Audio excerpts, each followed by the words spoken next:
My name is Antoni Bielitsky. I'm a student at the School of Architecture at the Lund University in Sweden. And my name is Evelien Verbiesen and I'm a master's student in human rights at Lund University. Together with Antoni, I did an interdisciplinary research project that looks at the intersection of architecture and human rights, more specifically the right to adequate housing. This research project was part of both our master thesis and we did it in Uganda, more specifically about Ugandan housing cooperatives, as we were lucky enough to set up a fruitful collaboration with the Uganda Housing Cooperative Union. While the movie is based on the research project and the field work we have conducted together, it is part of my individual work and aim to present context of my thesis project. So it's focused on aspects which I found interesting, relevant or important for my design. And I might appear a few times in the movie to comment on the part of the research project that we did together or to give some insights from the human rights field. But I'm not a co-author of the film. Yes. And a few remarks before we start the projection.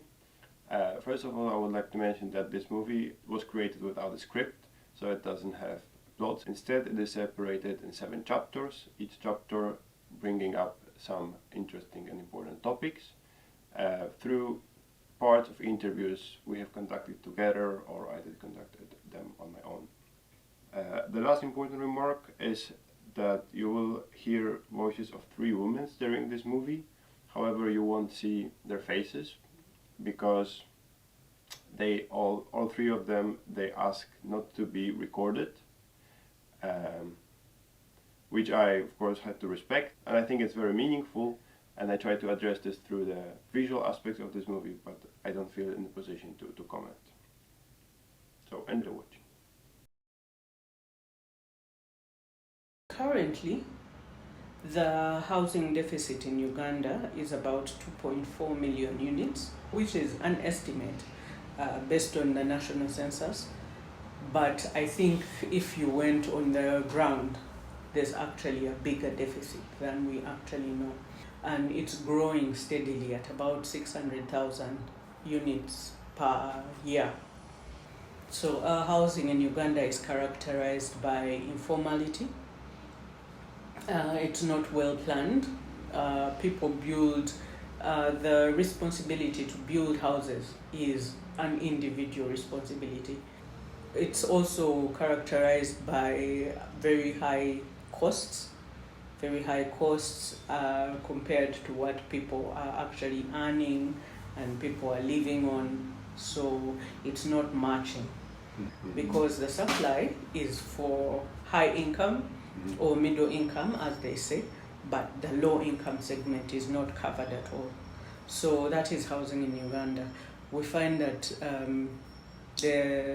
about 67% of the people living in the urban areas are living in informality. Thank you so much. First of all, it is a pleasure to be part of this interview. The full names are Dave Kayangayanga. I'm the acting director for housing. At the ministry or at the directorate level, we are responsible for policy development, for the sector in the entire country. We are responsible for development of regulations and guidelines for the housing sector. The government has this facilitating role, so the policy making and monitoring yes. and legislation. But I'm curious, like, what does this facilitation include? Yeah, you are right. You have shown me already the policy. Actually, we call it the enabling approach, the enabling role, because we know that if we are to intervene directly, we can fall short of the resources because of the various demands. Although the right to adequate shelter is part of international human rights law, this doesn't mean that governments are the only duty bearers that need to provide an adequate house for everyone. It rather means that everyone should have the opportunity to get access to an adequate house. The Ugandan housing policy follows this idea, as it takes an enabling approach, meaning that the government facilitates the provision of adequate housing, but does not provide it. You know, rights come with obligations, and they come with responsibilities by the government, but they also come with your responsibilities. So I think it gives clarity for people on what they should expect. They should expect services, they should expect all the infrastructure around them actually getting a better house. That awareness actually makes them stand up for themselves. It makes them demand, like documentation on security of tenure. If you have been living somewhere for a particular period of time and you don't have anything to you, at any point you're evicted, you don't know your rights, you can't defend yourself, so it becomes difficult. But when we start to teach them and we start to show them that they can actually claim these rights and enjoy them, then they're more sensitized, they're more aware, they know what they can and cannot stand. Yeah. Even if it is urban farming, it's one way of addressing their right to food. Their right to shelter through their savings, and of course efforts on learning on some alternative building technologies, in the end ends up helping them to realize their right to shelter.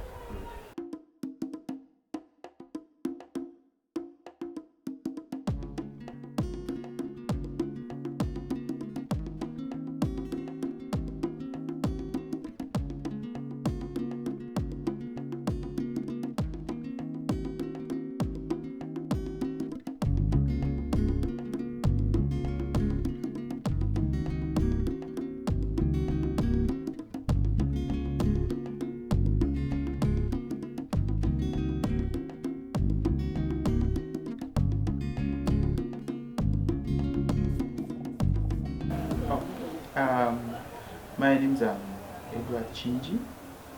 I'm in charge of programs at Uganda Housing Cooperative Union. Okay, Uganda Housing Cooperative Union, first of all, is an apex body for housing cooperatives in Uganda. We mainly mobilize in communities to form housing cooperatives. We do capacity building. We try to help these formed groups to know how they can manage themselves as a group, that is like a housing cooperative. Other capacity buildings, of course, range into things to do with improvement in their income generating projects, and perhaps even introducing them to income generating projects.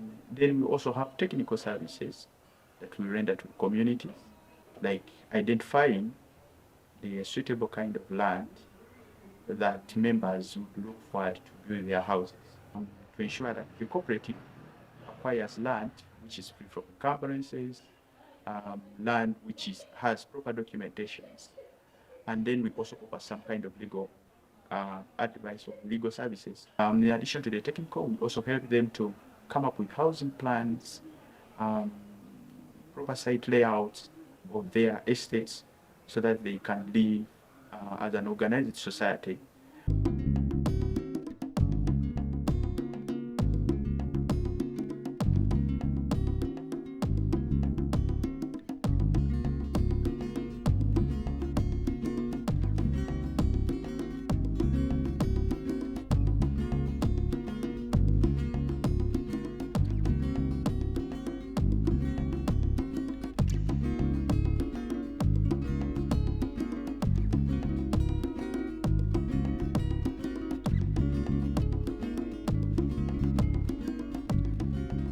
In fact, it was interesting when the idea came, because where we were staying in a slum in the town,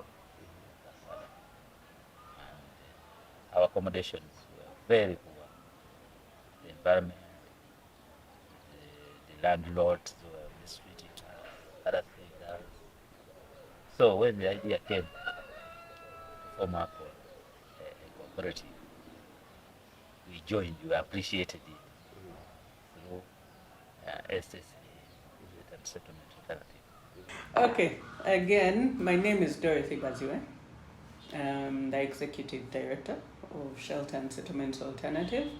So now our name is Shelter and Settlements Alternative, but we are a network organization that brings together different actors. In one or the other, you'll find that such groups belong to a category which is maybe low-income earners, where they cannot do it individually.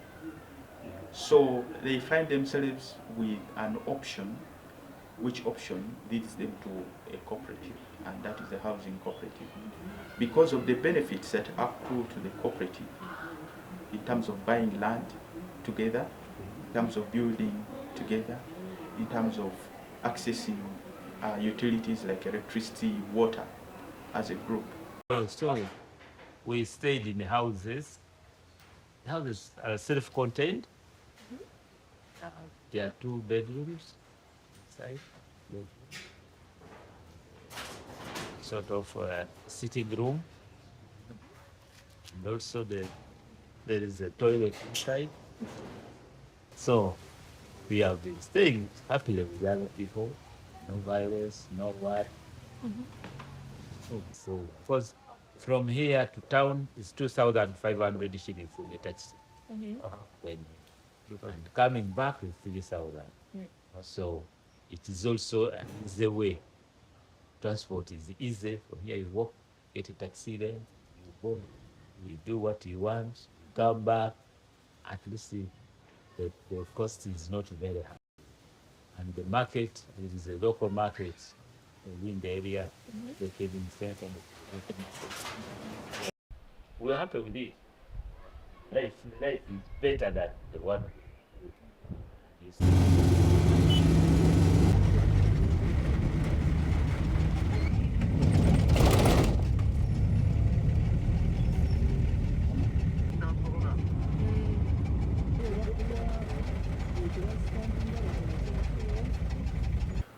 I think all principles are very important, 7 as they are. Can you name them?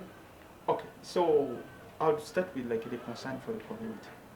In a situation that a housing cooperative needs to construct around 30 houses and above, it needs to look at how these houses are not going to affect the environment. Then there is also another principle, which is autonomous and independence. These cooperatives are supposed to do things on their own, unless when they go astray. When they go astray, they have policies, they have laws, they have their bylaws to guide them, to put them back. But in most cases, cooperatives are not interfered with. So they are autonomous and independent. There is also open membership within the cooperative and voluntary.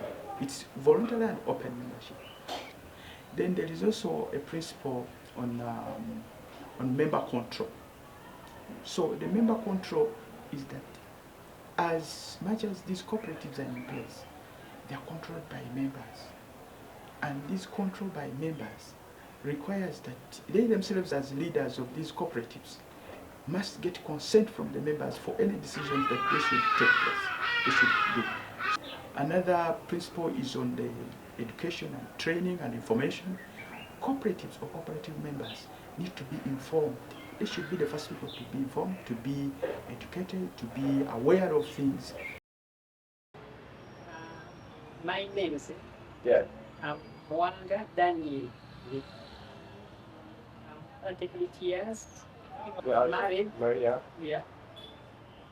Already? But now I have 4 children. Okay. I have 1 wife. She's there at home. According to the information you gave us, that you make your move, you start saving the little money you have, it becomes easier for you to get a land and build a house. So they got the idea, decided to start. It was in 2021. Yeah. Hearing about it. 2021. And during it was 2020. And we were advised if we want to join, to start a group. That's when we started.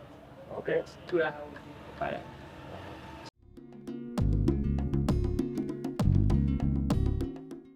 So in the first place, there are two categories in our mobilization that we normally look at. The first one, you find already there in community, there are some groups that are operating in the area of housing, but they are not yet formalized. These are groups that will come up, meet at a certain place, they do their saving, and at the end of the day, or at a certain time, they are looking at providing building materials like iron sheets, maybe timber, and also other things that belong in it that contribute to the construction of the house. There are also other groups. There are also other groups that are formed out of the community gathering when we work with local authorities. So such groups are through the community meetings. We mobilize the community, and within the community, there exist some groups that will receive this information for the first time, and then eventually go back into their groups and they invite us to kind of give a detailed information about the concept of housing cooperative.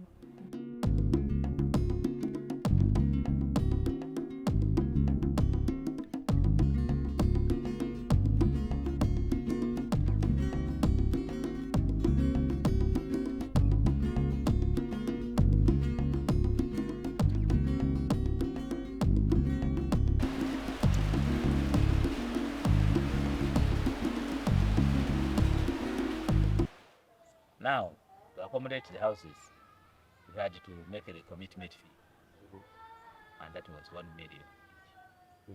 So anybody who was the first, that was the chap. First to bring the commitment fee is the first to get the one. So she was the first. Chairman, she paid her million. She was given number 1. When I was the first, I took the other one. So we had to pay. They told us, we came to agreement. Those houses were sold to us 26 million. But paying slowly. They told us within 30 years, that's when we finished. They deposit the little you have, deposit. They calculated it at 70,000 every month, which makes up 30 years. Within 30 years, we come to then after finishing the house, it belongs to you. And now you have somewhere where to stay. You are own now. You are a landlord. So still like that. Initially, we had only one financial institution that was offering mortgages, and that was the Housing Finance Bank. But we have created an environment that has enabled or attracted more financial institutions or banks to go into the mortgage sector by providing mortgage products. Right now, we are working on the mortgage liquidity facility, where we want to, as government, to bring adequate long-term finance, and then the various financial institutions that deal in mortgages or in housing finance can be able to access these funds at maybe interest rates of single digit, maybe 5% or 6%. Do you think affordable housing can be attractive from like a free market perspective? No, unfortunately, no. It's not attractive at all to the private sector. And a month you pay 70. That's fair money. Because in town, one room is around 20,000. 1 room, very expensive, but this is cheap. But there's also been a debate in terms of affordability. how do you judge affordability? What is affordability? How do you know that this is now actually an affordability marker? Yeah, that one is a debate that hasn't yet been solved. Yeah. We may need to have like income enhancement programs, such that we do not look at only the prices from the supply point of view.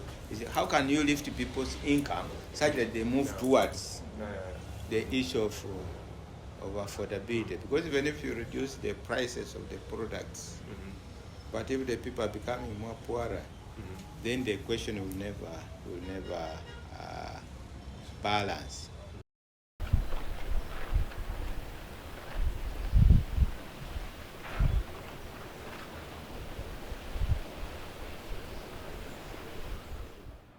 So, on my side, that house has to be with a kitchen. It was? Kitchen. Kitchen, yeah. Yeah. And another thing, the space where I put the car, I left for more.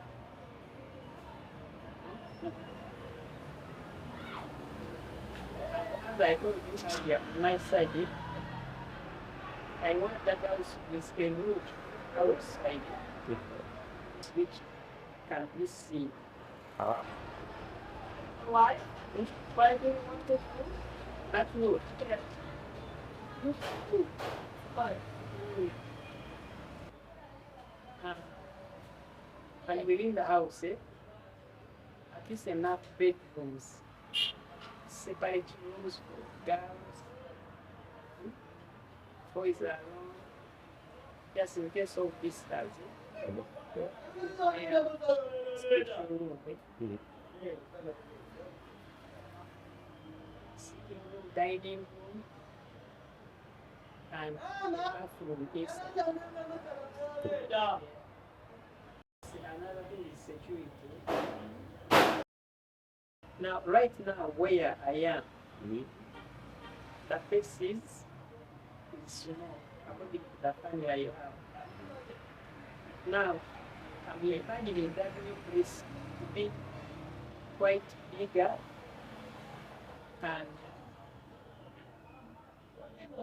easy for our normal life, I think. In the town, we were hiring one room. We were using one confused room. Had one confused room. In one room, you put your basin there, you put your saucepan there, you sleep there, you. It was a confused room, but now here, this one can stay alone. Your food is alone, separately. So. Of course, distance and distance, which usually combined with the adequate, it is a variable, but distance can be looked at in terms of the number of people per housing unit. But we are more interested in other variables and factors. For example, does it have adequate lighting? Does it have adequate ventilation? Does it have accessibility? For example, especially in town areas, such that in case of emergency, can it easily be accessible? What about issues of drainage and sanitation? Are they adequately catered for, or they are compromised? Toilets, washrooms, or whatever in the rural areas, pit latrines, are they accessible? Are they available? In which condition they are? Those are the things that we look at, the variables, to ensure that we can be able to measure the issue of quality, not necessarily quantity.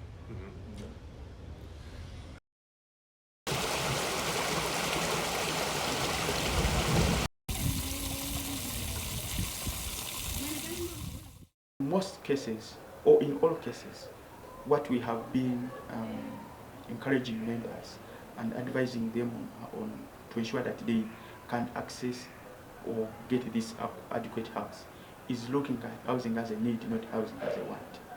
Yes. We actually, as an organization or as sector actors, we use the UN standards that have the 7 parameters for definition of housing. So that has security of tenure, that has affordability, that has habitability, is the house that you're staying in habitable? It has access to location. Are you able to access the areas around you? Are you able to transact? It has cultural adequacy, which is something that is very hard to clarify in Uganda because we are of very different cultures and different walks of life. So cultural adequacy is something that it's dependent on the person, really.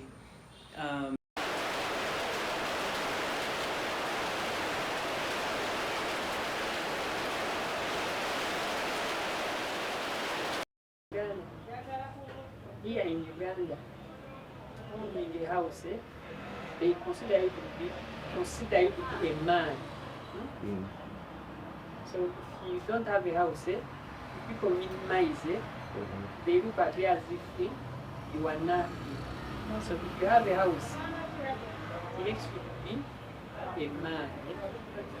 If it's a woman, they count you to be white. Yeah. So owning a house in Uganda is very, very important.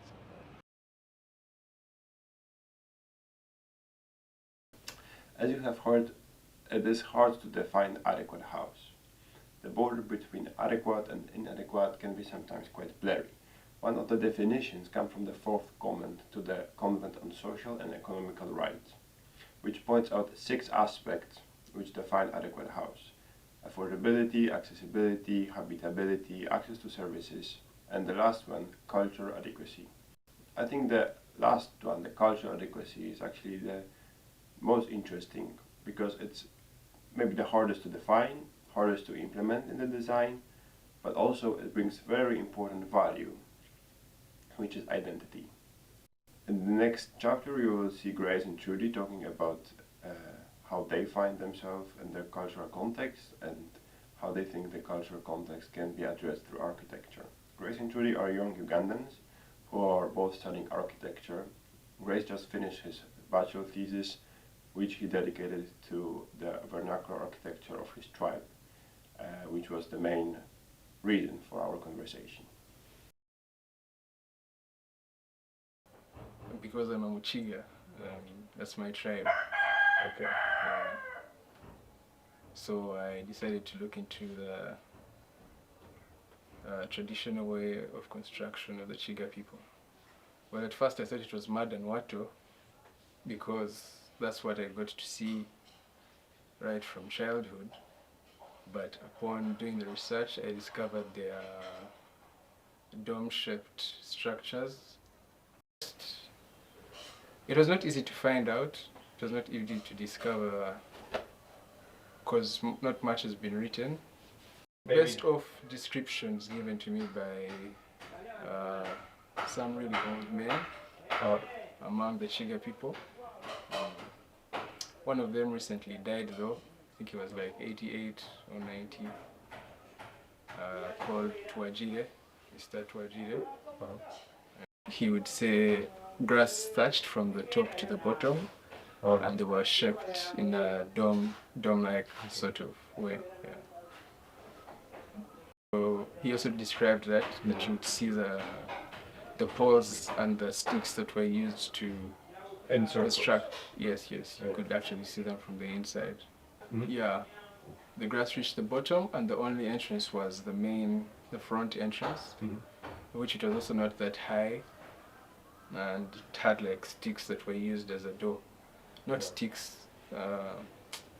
There's a woven-like structure that was woven using elephant grass. There's a tradition where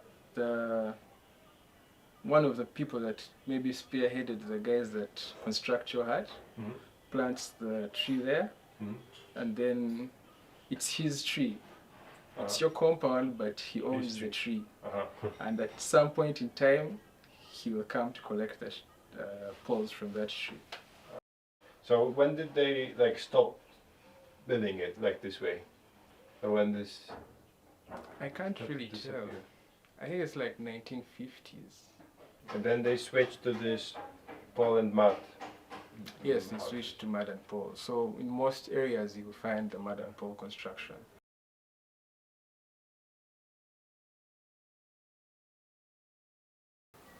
Well, some people wrote that it had to do with something to do with cleanliness, having raised walls. I also read about hat tax. It was hat and gun tax. So hat tax was a tax imposed on those that still had the traditional hats and indigenous hats. Yeah. By the were colonial living government. the traditional way. If you had more than one wife, which was the traditional way, yeah, and you had those hats, you'd be charged that tax. Was it the colonial government still introduced this, or was the independent? No, it was the colonial government. It was the British administration.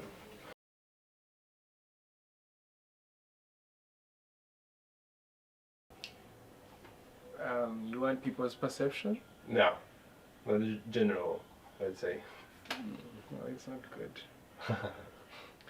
Yeah, it's not like they want to bring back anything. Okay, there are so many aspects of the culture that they can't or wouldn't bring back, because, I don't know, maybe religion is a new culture, I don't know.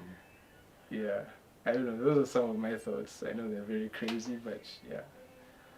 I think religion is now what defines how we behave and what we do and guides us in morals and everything. So I would disagree. yeah, I know you disagree, but yeah, that's just my point of view. And So religiously, yeah, there's been a lot of influence, and Africans are now identified more by their worship and stuff. But I would disagree that not in every aspect we've lost who we are. I still feel like Africans in general are very, not even just generally even Ugandans, are very, our identity is still a very big part of us. Just the fact that there's a lot of differences between small details in different tribes of how they'll culturally behave in a home, or their responsibilities, their duties, or what they wear, or how they speak. There's a lot. Culturally, we're still very affected by where we've come from. I don't think we've lost that socially. Yes. And I don't know, there's still a lot of things that make us us. There's the patterns and things, and small aspects of us that can still be implemented into architecture somehow to create something that might be new but still indigenous. yeah, if it's architecturally, yeah, there are very many aspects that can be taken from the past. Uganda is a country of very diverse cultures, and some of the cultures have some of the dictates that are not sustainable. From central here, over the years, long ago, it was that you build your house, and then you have your house, then you have your in-laws' house. Like if your mother-in-law comes, if your father-in-law comes, they are not supposed to stay in the main house because that's a taboo. Now, how do you design that? So what actually happened at the end of the day is that the in-laws started staying in the garages, because the garages were now converted into rooms for the in-laws. But then still, there was that feeling that it's not still acceptable. The in-laws are supposed to be far away. So some of those things, you actually can't address them with design. You can address them socially. Just tell the in-laws not to come. Yeah, good luck with that. Another case in point, the use of materials. In Kasese, they used iron sheets for the roofing with the houses. And on the first rain, all the houses were deserted instantly. because the culture is don't make noise for the gods.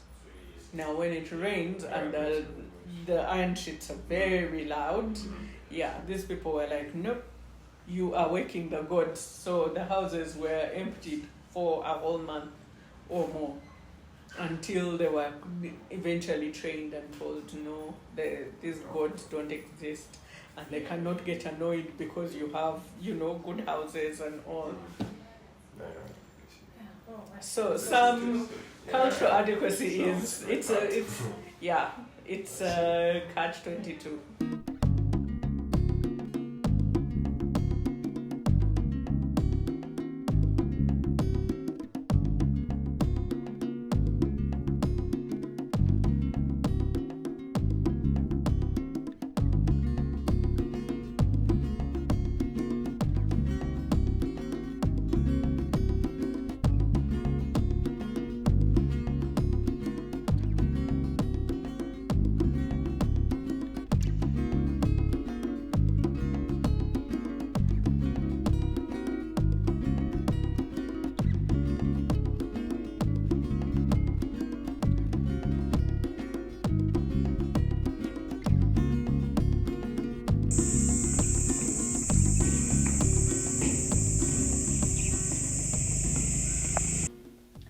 The notion of cultural identity was also very important in the theoretical framework that we used for this research project.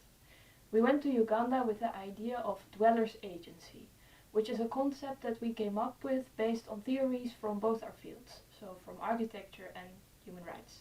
And it assumes that the people for whom a project is addressed, in this case the housing project, should play a very active role in the development of it. This is of course not a new idea. It is based on ideas such as those by John Habrake, who was a Dutch architect that argued for dwellers control instead of the very large anonymous housing projects that were built in post-war reconstruction in the Netherlands.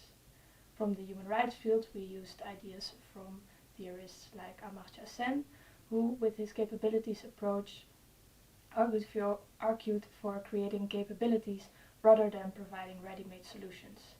Uganda Housing Cooperative Union invited us to prepare design proposals for 2 cooperatives which already bought their lands.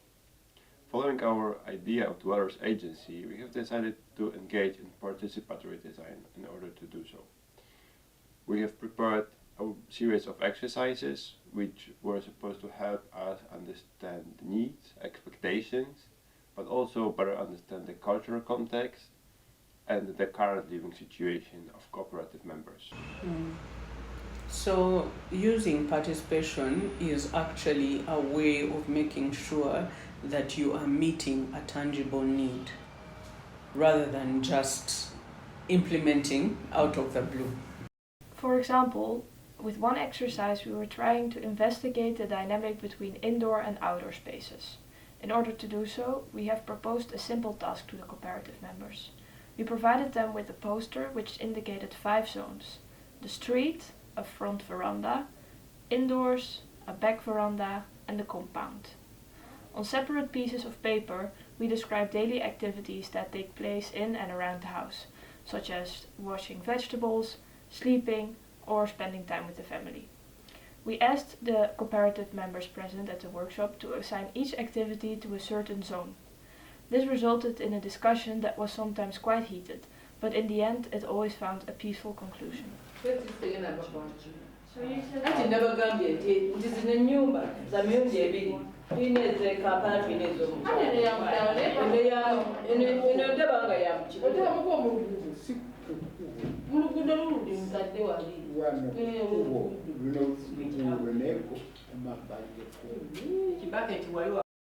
The other exercise was focused on kitchen design. We already knew that cooking in Uganda is quite different from what we are used to.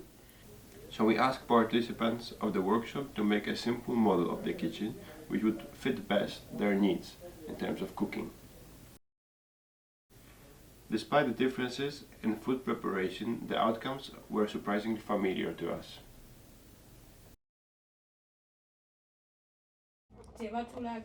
We also wanted to get to know the current living situation of cooperative members, so we asked the participating members to draw the house that they currently live in and point out the things that they are quite content with and those that they would really like to change. This is Daisy's residence. So we are many on these houses. These are also my neighbors. So I'm here in the middle. So I have 2 rooms, sitting room, as well as a store, dining here, as well as a kitchen. So I always tell my grandkids to be careful so that we do not burn the house. So this is our bedroom for all family members. We are 6. If I add myself, we are 7. I've just lost my 2 sons, so the children stay with me. Then bathroom. For me, I always tell my children, do not bathe from there, as our bedroom is a bit large. Bathe from inside in order to prevent infections. And what I like in this place, it is near the market, cafe market, whereby I have friends in the market. I just send my children. If I don't have money, I say, you go to Madame Salsa, tell her that today's want cassava of such and such amount. I shall pay next time. So when I want to go to town, I just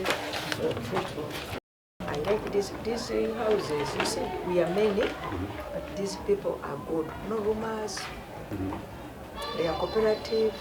When I'm not around, they say it's just not say, have you put notice yet? They give them food. My neighbor is a butcherman. The lady is so good. She brings food from the village. You find they have already what? Eaten. So that's what I like in this place. And it is small. You see, families, they enlarge all the time, they enlarge. Some of my children can fail to look after their children and they bring to the grandmother. I'm the one to get. So we are so many in this house and it is small. I don't like it, I want a big one. Yes. With how many people do you live there currently? So far, we are 6. Yeah. But that's to the end, they can give me more. Yeah. That is the thing. Thank you. In the future for constructing in the future, the way it was built is not the happiest. The way you see the fashion they built should not be the ones to build it for the others. So it should be more personal. Yes, it's Yeah. Okay. Once you make a project, even the members also can contribute in that project. Yeah.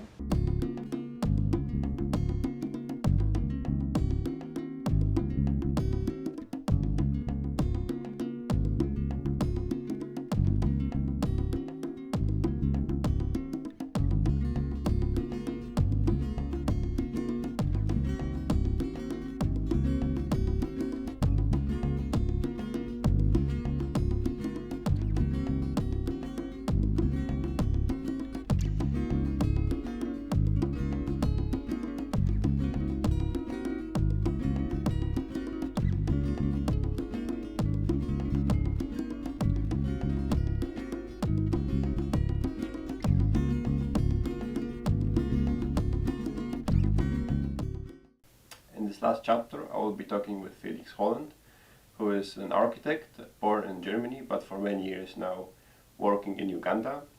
He is leading a studio called Local Works, which is primarily focused on working with natural and regenerative materials.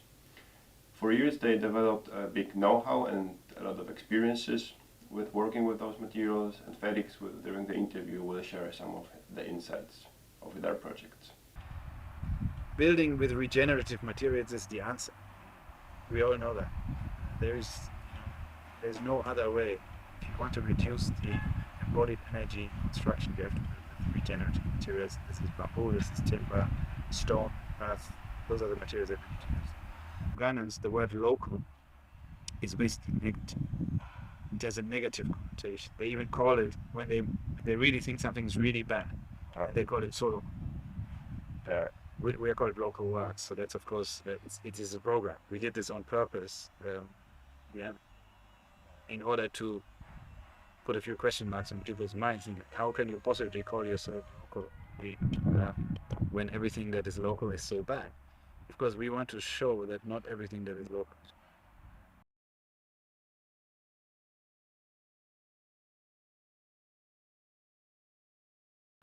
So, amongst all the earth technologies that we have used, that was the first one.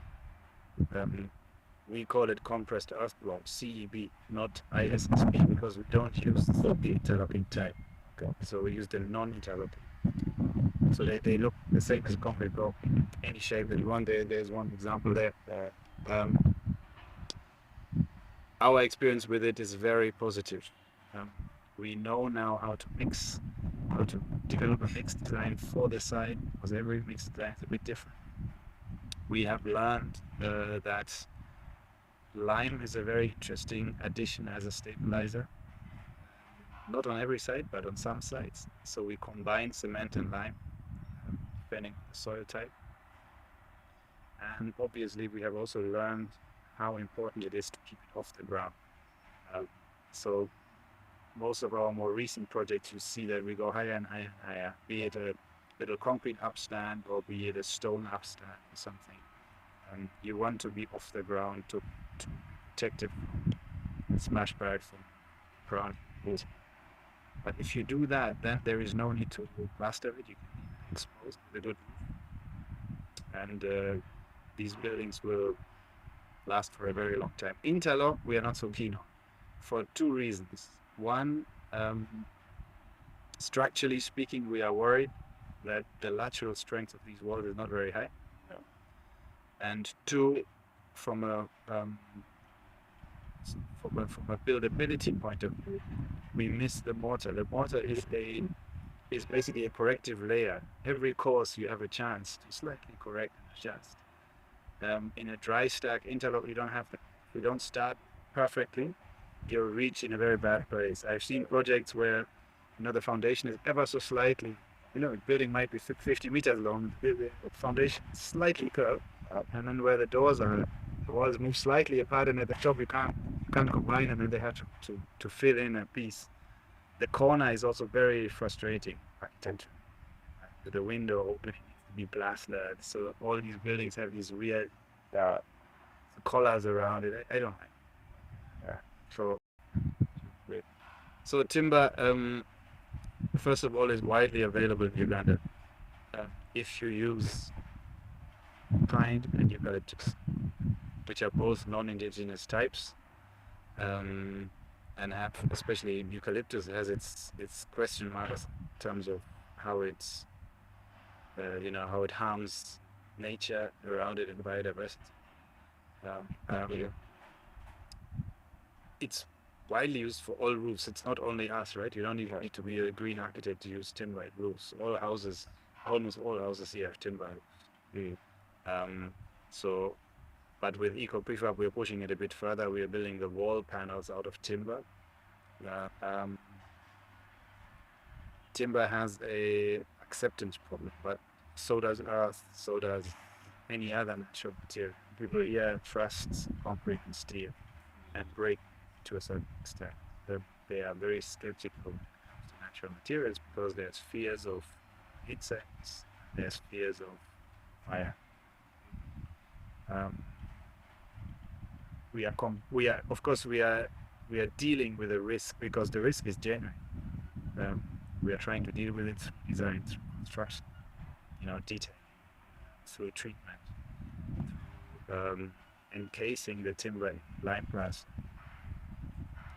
These are all measures that we are taking to increase durability. This is against insects or fire? Both. Both. So we are using, as a treatment, we are using borax and boric acid. And that is both, it helps against insects, it helps against fire retardant. And I believe it's also anti-mold. it's quite interesting chemical. But we believe that by casing plaster, we're also stopping it from evaporating, because that's the other big problem. You can treat a piece of timber ever so well, but if it's exposed to air and rain, it washes off and evaporates with time. But by being encased in lime plaster, this process is going to be much slower. Okay, and then the bamboo. Bamboo is tricky because the supply is not yet sorted. Our experience is still very limited. We've done one project in bamboo, and that is just a pavilion. This is the one. I think this is actually the mock-up of the project. So we learned a lot while doing it. And then behind us is the second one, which is also a little mock-up of another bamboo. Treatment is super important and is an absolute headache, we've learned. Takes ages and needs to be done very well. Again, we're using borax and boric acid. And you these long columns, you drill through it lengthwise, then you make the column stand, pour this stuff. So now you're 5 meters up, you pour this stuff in, fill it with borax and boric acid, leave it there for I think 2 days, then catch the stuff at the bottom, reuse it on the next one. It's a headache. Alternatively, you dig a long trench, pour the borax and boric acid in there and dump this stuff in there. This is how we have done it. But both of it is very laborious, takes ages, it's costly. That's the biggest challenge. Second big challenge is, the supply is not yet there. So in other words, the right type of bamboo is very difficult to find, and the right age of bamboo is very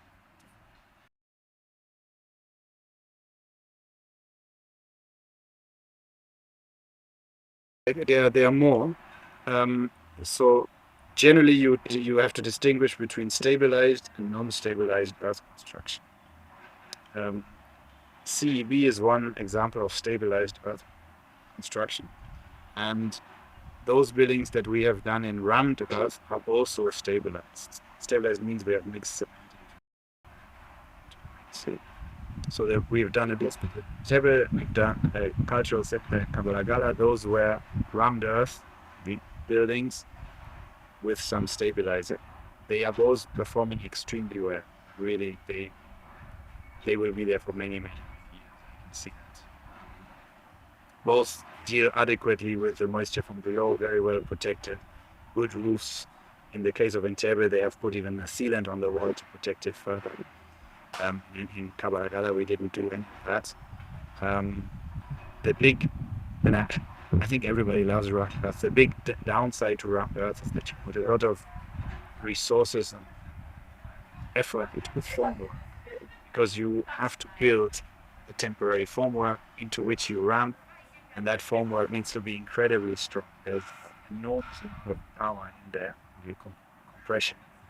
How do you compress? We're using a machine. It's a pneumatic hammer that's sort of this size. You hold it and use a compressor. So that's also a bit energy inefficient. Because you have a compressor running. While you're doing this. In Kabalagala, one interesting thing is what we did there. We didn't have much money, so we couldn't use proper steel formwork. In Entebbe, we used steel formwork. So there we used timber, but we designed the formwork in such a way that some of that timber could later be used to build the roof. Because otherwise you're using half a forest to build this wall, and you basically use all that timber. That can't be right either. But we made some of the trusses out of that timber, and thereby there's a bit of a cycle, material cycle there that makes sense. So rammed earth is one example of stabilized earth construction. Then a very good example of non-stabilized earth construction is what we did at Mustard Sea, where we used earth bag construction. So there we essentially just fill soil into bags, plastic bags, and then put them down, close them, put them down, and then they become basically big bricks, compact in there in the bag. You stand on the wall and you compact by hand. It's a wonderful system. It's easy, simple, fast. It's great.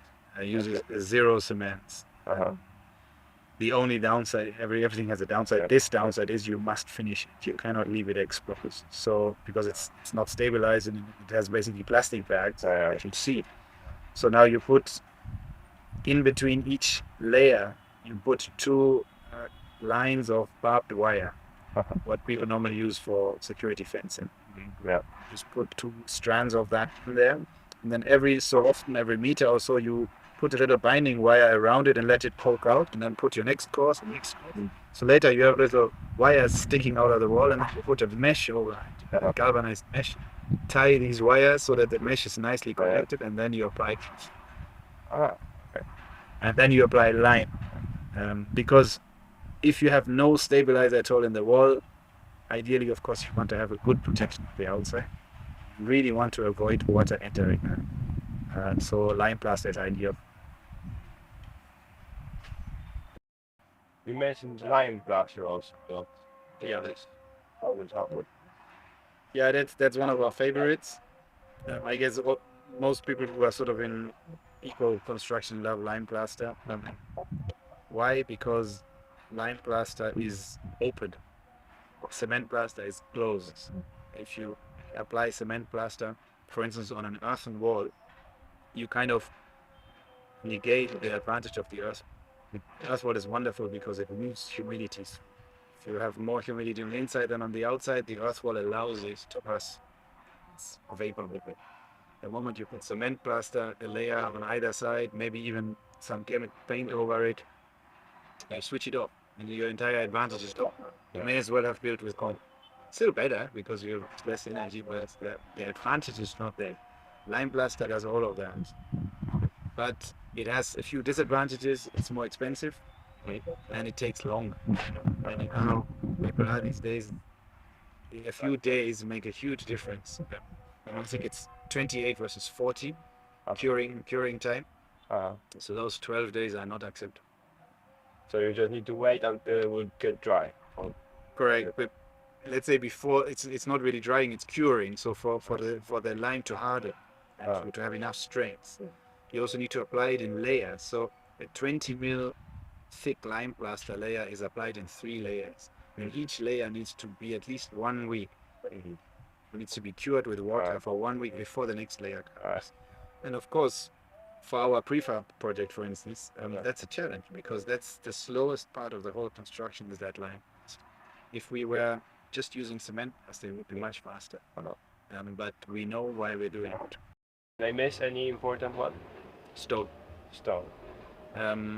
Very important. And you're not the first one who misses it because it's kind of not so obvious. But stone is Uganda has an incredible variety of stone types. Somebody told me like one of the highest in the world was a variety. But a very lousy industry around. There's just no economy of scale. There's no machinery. Nobody sees this as a potential.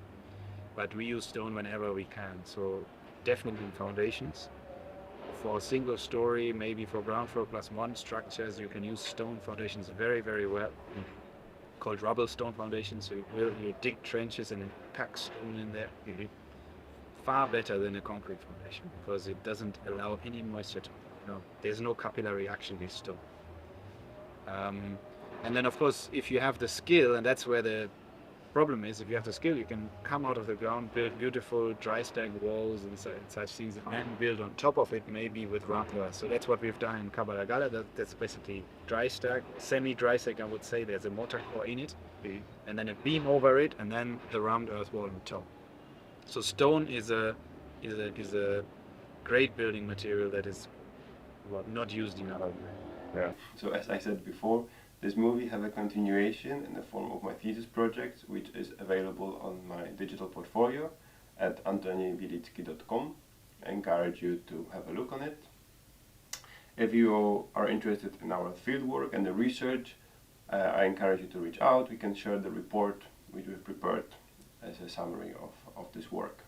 At the end, I would like to thank you, all the people thanks to whom this project and the movie was possible. So first of all, to all the team of Uganda Housing Cooperative Union for welcoming us in Uganda. Also to Suzanne Hofman from Bouwpiloten for sharing her insight about the participation processes, and all the people who agreed for the interviews and share your knowledge and experiences about the housing sector in Uganda. The last thank you goes to all the members of Kawempetula Housing Cooperative and Makinje Karima Housing Cooperative for your time and involvement. Thank you.